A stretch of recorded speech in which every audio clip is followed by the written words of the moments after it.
Hi, I'm Carole Robinson. Welcome to this edition of County Happenings, where we find out what's happening in the county by talking to the expert of what's happening in the county mayor, Roger Sanderson. How are you today? I'm doing great. How you doing? Fine. It's the rain's quit, sun's out. Sun came out, a nice brisk fall day.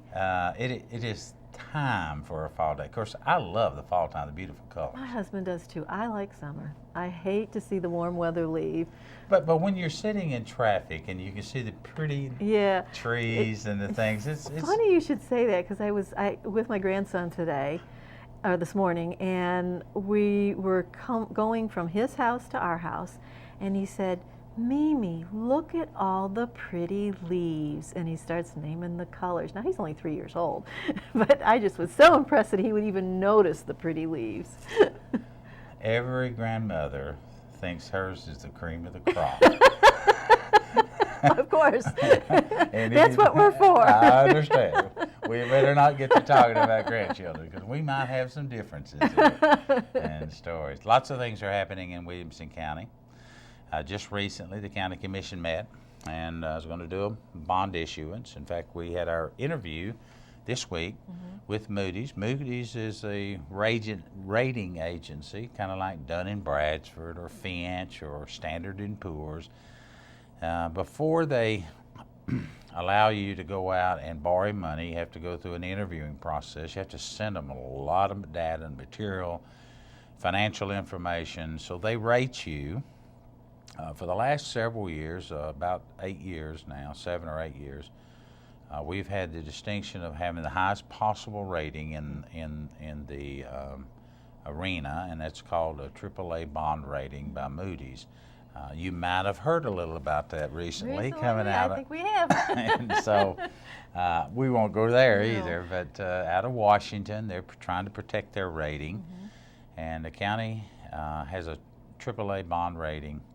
The only other county, and they just got theirs really 2 years ago, was Hamilton County, Chattanooga. I was going to ask you, and the state has a AAA bond rating. They do, and all of us would have been put on watch if the federal government had not reached some kind of compromise. They just say, hey, you're on watch. But we're very proud of that. Why is that important? When you and I go borrow money to either purchase a home or buy a car, we have a credit rating. We have a credit rating. And they loan you money, they assign points to you with an interest rate, and the better credit rating you have, the cheaper you can borrow that money. Same as in a car. If you're a bad risk, if you've not paid your bills on time, et cetera, then you're going to have to pay a little bit more than someone else that's got a good credit rating. So it's imperative that we always try to maintain the highest possible rating, because we do borrow money. Not that any of us like having debt. It's not like we can just walk away from it once you make the commitment. Once the county commission pushes the button for additional programs, usually for schools, about 72% of our debt goes towards schools, nearly 72, 75. Once that's done, then we, as the executive side, who have to pay the bills, we have to figure out a way to pay them. And we're okay for this allocation, but as time goes on, you just have to watch your P's and Q's. I need to share this with you. Before we went on the air, I didn't, but it's not bad, so it won't surprise you. Recently, we were doing a crunching of numbers. Getting ready for the bond issue. Well, getting ready for the bond issue and some other things, some speeches, and you try to stay abreast of things. In the year 1799, now that was a little bit before you were born. Right around your birthday, though. Right around my birthday. Williamson County was incorporated. In 2003, 204 years later, we had assessed values in Williamson County of approximately $4.2 billion. $4.2 billion. Now, let's define what assessed value is. If you had a home at $100,000, you take 25% of that and you pay the taxes on that 25%. That 25% is the assessed value of your home. If it's $100,000, $100,000, it's $25,000. If it's $400,000, it's $100,000. That we would bill the taxes. Now, commercial pays more, and the utilities pay in a different mode, and there are some that pay in lieu of taxes, mostly TVA and places like that. So it took us 204 years to get to $4.2 billion. Now, what does that mean? There's 4 cities / counties ahead of us: Shelby, Davidson, Nashville, Knox, Knoxville, Hamilton, Chattanooga. We're number 5 out of the 95 counties. So fast forward to 2013, the year that you and I are sitting in today. Would you like to guess how much that 4.2 has grown to? Now remember, we had about 2.5 to 3 years of slow, some people are calling it back to the 30s and 40s recession times, although it didn't hit that hard here. But in some areas it was bad. Would you like to take a stab? I'd say about 8 or 9 billion. You're close. You would have been a lot better than others. We doubled in assessed values. What took us 204 years. 8.4. 8.5 to be exact. Wow. $1 billion worth of assessed values in our county. Why is that important? Well, first of all, that explains all the traffic, population, traffic, need for schools, infrastructure needs. But it also says that our community has got an investment value. If you and I were bankers, or we sat on a board and said, okay, I'm going to put in X amount of dollars, what's my return on investment, ROI? What's my return on investment? If I gave you $1 or bought some stocks for a certain amount, I expect to get a return on that. I'm letting you have my money to invest to make me more money. Now, sometimes that works, and sometimes it doesn't. So in Williamson County, in 10 years, we doubled our assessed value. That's almost And that doesn't mean unheard. that my house has doubled in value. That just means that there are so many more. It does mean your house, though, has increased in value. It doesn't mean it's doubled. What it means in 10 years, even during a difficult time, we've had new businesses come to town. People have expanded. More and more people are having jobs here, which require more businesses, more shopping centers, more places to eat, more places to work. But it's almost incomprehensible to me to think that a community could double in assessed values. Now, it more than doubled in what they call appraised value. That's bigger houses are being built. And businesses coming in here. And by the same token, there have been literally hundreds of people that have had their mortgage or their values just be steady or decrease. But on the other hand, you've had some that have increased. So Location. it is location, and it is as you and I both know, over the last several months, last 6 months of this year, homes that are in a certain price range are almost gobbled up before they even Don't even have to put the for sale sign out. So, people say, well, that's just too much growth. Well, I don't know how to reach behind me and close the gate. Right. I know why I live here and I moved here. I know the same people are doing that same thing for the same reasons. It's good schools, it's good quality of life. You feel like you're in a small community. Now that will change. Yes.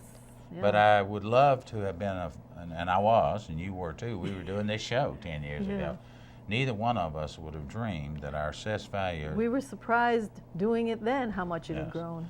And so the question you have to ask when you talk about things like that really do mean something to someone that plays around with numbers, but how much will it grow in the next 10 years?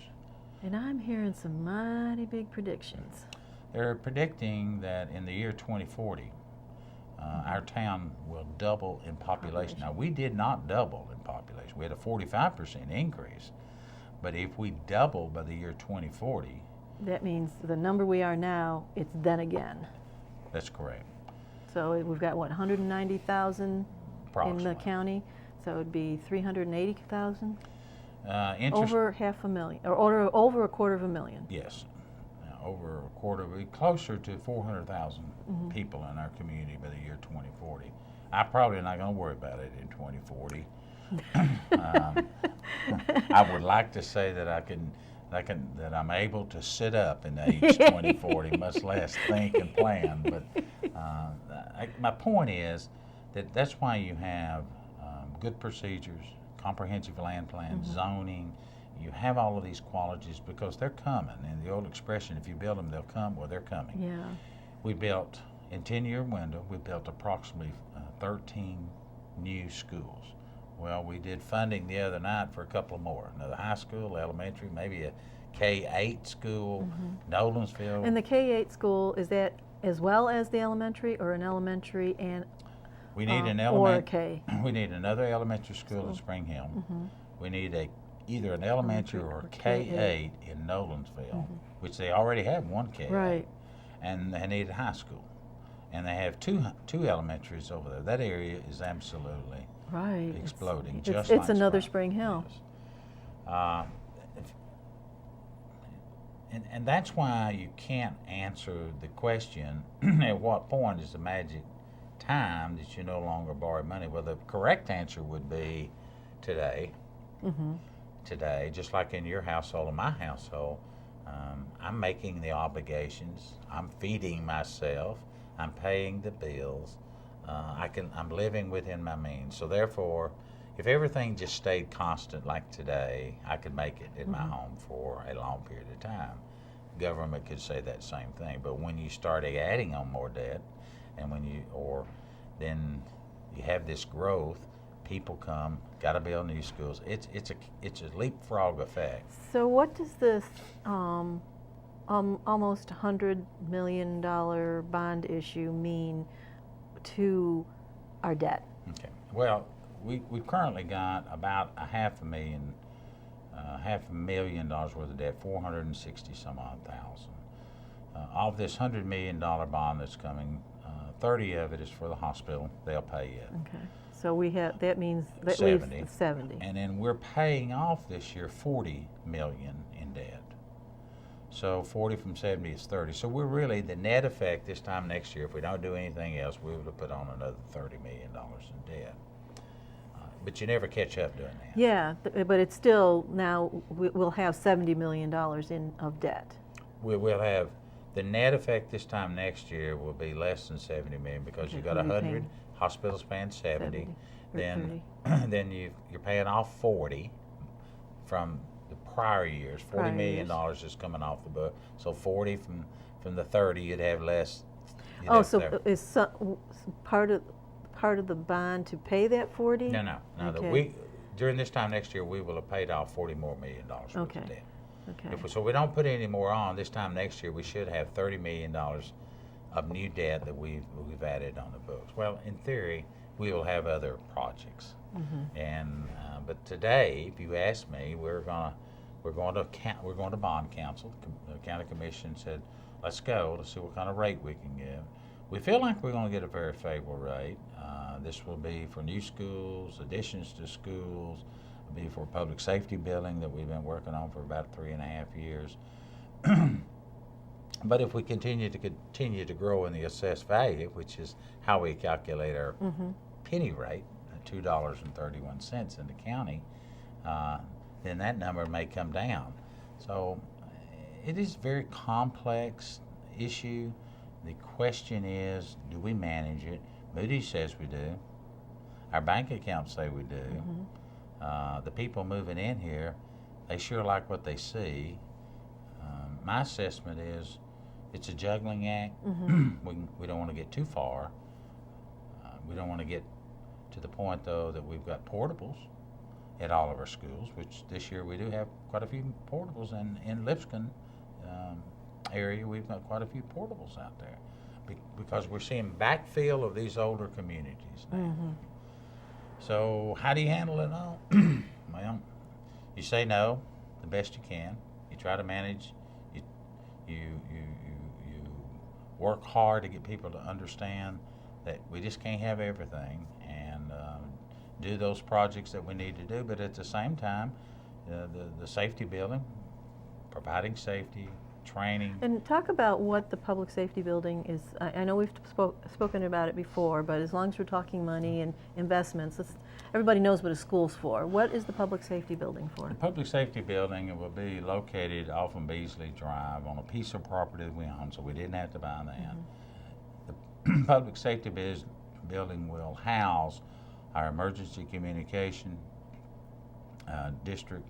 It will house our emergency management facilities when we have the day-to-day things that occur, car wrecks, they all come into our 911 centers. Our emergency management people are dispatched out there. If it happens to be in the unincorporated area, then we can get assistance for medical aid through the hospital, through the ambulances, or through our volunteer men and women serving The rescue squad. rescue squads and the other areas of our county. It's an area that just recently here in the administrative building we're in, we had a very, very unfortunate accident with the sewer pipe busted. Ooh, that is unfortunate. And cleaned out the whole bottom part of our building. We had to go to Which is where the public safety is currently housed. That's correct. Now, we didn't build the building just for that. But if you Well, go back and there was an issue in 2010 with the flood. Absolutely. We've had lots of issues. We've never expanded. We can't. It's a basement area. It's locked in before walls. That's all we can do. So And there's no extra room in this whole building. There's none. Not for that. No. So in building a community our size, we did community task force. We got experts to come in. A community our size needed to have a facility that could deal with acts of God, climate from tornadoes and earthquakes and fires And floods. and floods that would withstand the event itself. And so where we're putting it, we've been told by the experts that it's built into a rock bed. It will withstand a 200-mile-an-hour wind. I guess the thing that really sold me, I mean, we've been looking at it for 3 years, trying to figure out how can we afford it, how can we not afford it. Then you have a situation that occurred in Joplin, Missouri. Then you have a situation that occurred in, I think it was Tuscaloosa or Montgomery, Alabama, Tuscaloosa, outside the campus, where the entire town community was wiped off the face of the earth. Well, also what they didn't tell you, there was about one of the places. And another one in Oklahoma. And one in Oklahoma. There was 2 days, there was no communication with the citizens. Couldn't rescue people, couldn't communicate. Everything was gone. Well, you can't afford to have that. We are not, we like to think we're a small town. But we're not. We're a big organization. The census proves it. And we have to be able to respond to the people. We have to be able to communicate with our public safety officials in Fairview, where you live, or in Franklin, where I live, or in College Grove, or Brentwood. We all have to figure out how to get this job done. You were around during the floods. We had certain spots in our community we couldn't get to. The sheriff, and a real credit to him for the last 3 years, we both looked at each other after the floods and say, we can never allow this to happen again in Williamson County. We got through it. We realized. But it was hair-raising at some points, especially at midnight when you're trying to rescue people. And we in called the rising National waters. Guard in. And so we needed equipment. He reported the other night we probably received close to over $2 million worth of equipment from the federal government. When they discharge their equipment before they put it out for auction, cities and counties can buy it for pennies on the dollar, or they will give it to you depending on your needs. And he's been able to secure quite a bit of equipment that we keep in storage that are prepared not just for the floods, but for any incident that could be public safety. He's even got now whitewater set up for that. Well, we've got a lot of things we never disclose what we got. We're certainly not going to start here on the show talking about all the Oh, he's been equipment. talking about But that. I know. But we have, for the first time in a long, long time, we are better apt to handle emergencies that come up, from a bank robbery to a domestic violence issue, not only to protect the people there, but to protect our men and women in the uniform going and being there. And one of the things, somebody asked me earlier in the week, what's the difference between law enforcement and public safety? And what I said was public safety included law enforcement, correct. as well as fire departments and Public safety emergency. is a generic name that you would, my mother used to talk about the refrigerator. Mhm. No, she's called it the Frigidaire. Frigidaire. Well, Frigidaire is a brand name of a refrigerator. Mhm. But I grew up thinking it was Frigidaire. And it's kind of law enforcement is a division of, has its own elected official, Mhm. does an outstanding job.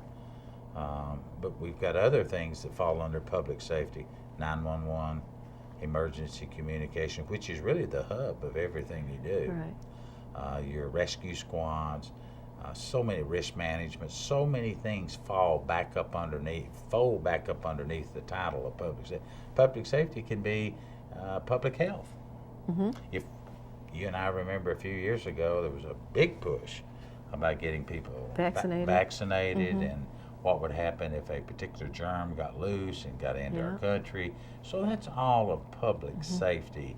And all of these divisions will help make us a better community. The cost of a public safety building, the building itself is about $12 million. It's, as I said, fortified, has the latest and greatest technology.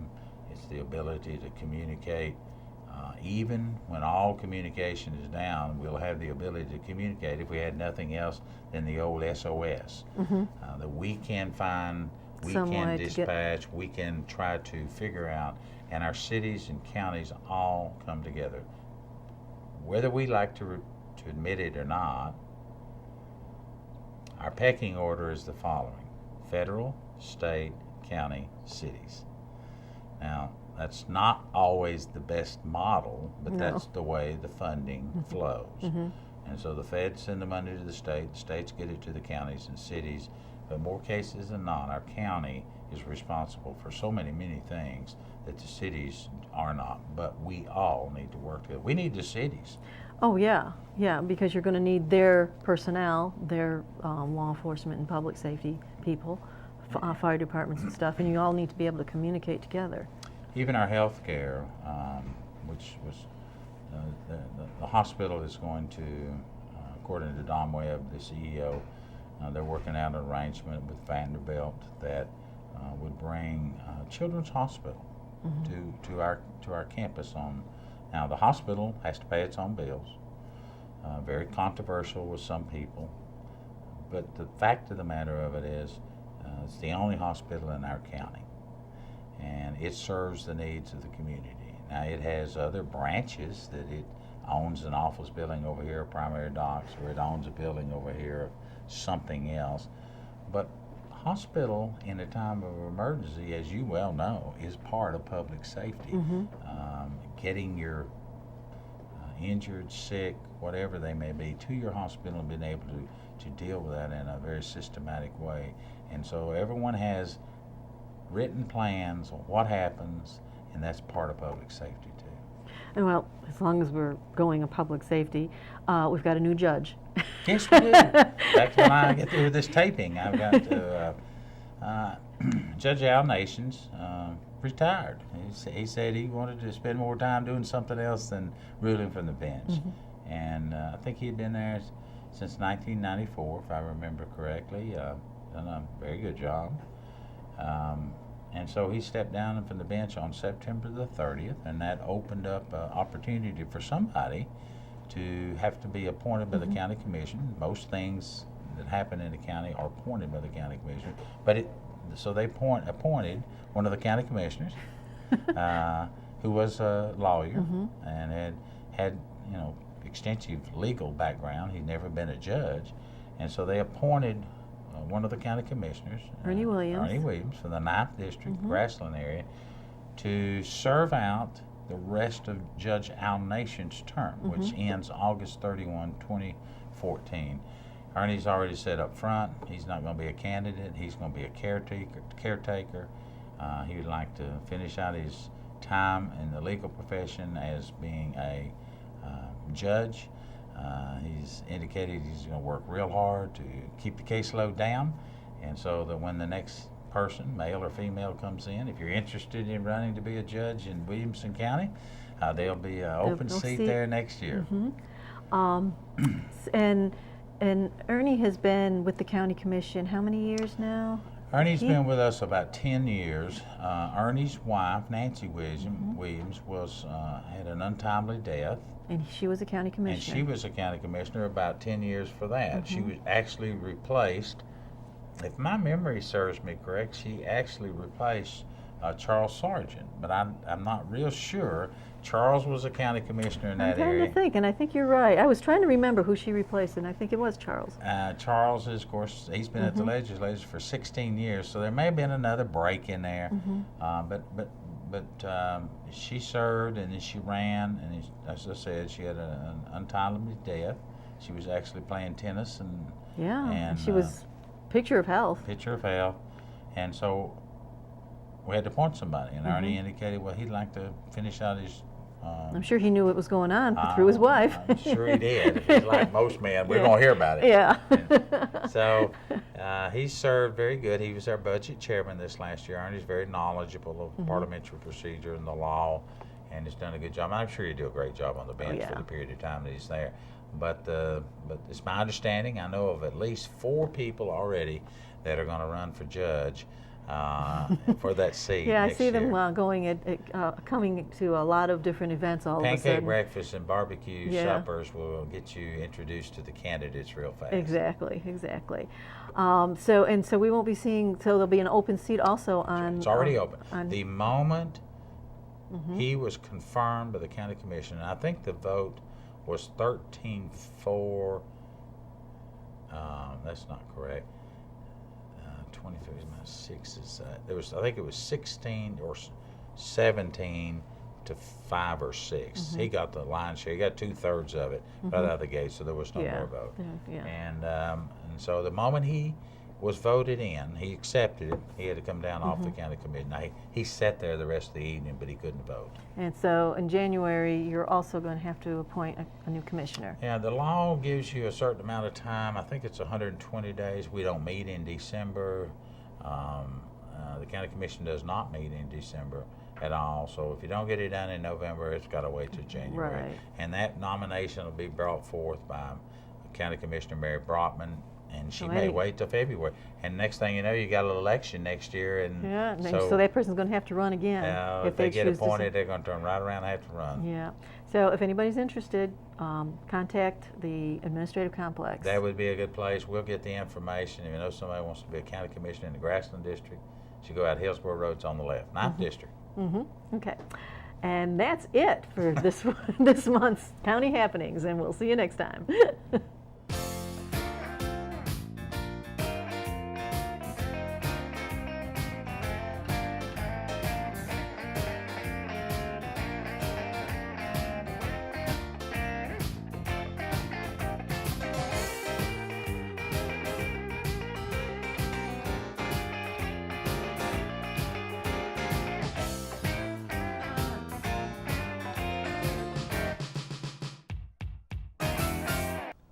Kids across Tennessee are joining the Tennessee Waterworks program to protect water. But grown-ups can help without ever having to get their feet wet. Just show your parents and teachers how to go to TennesseeWaterworks.com. Here, they can learn things they can do every day to stop pollution. They can even find out who to call at local stormwater agencies. Being water smart is easy as TennesseeWaterworks.com. Even grown-ups can do it. We get into our vehicles every day. Check the side and rear view mirrors, look back, ready to go.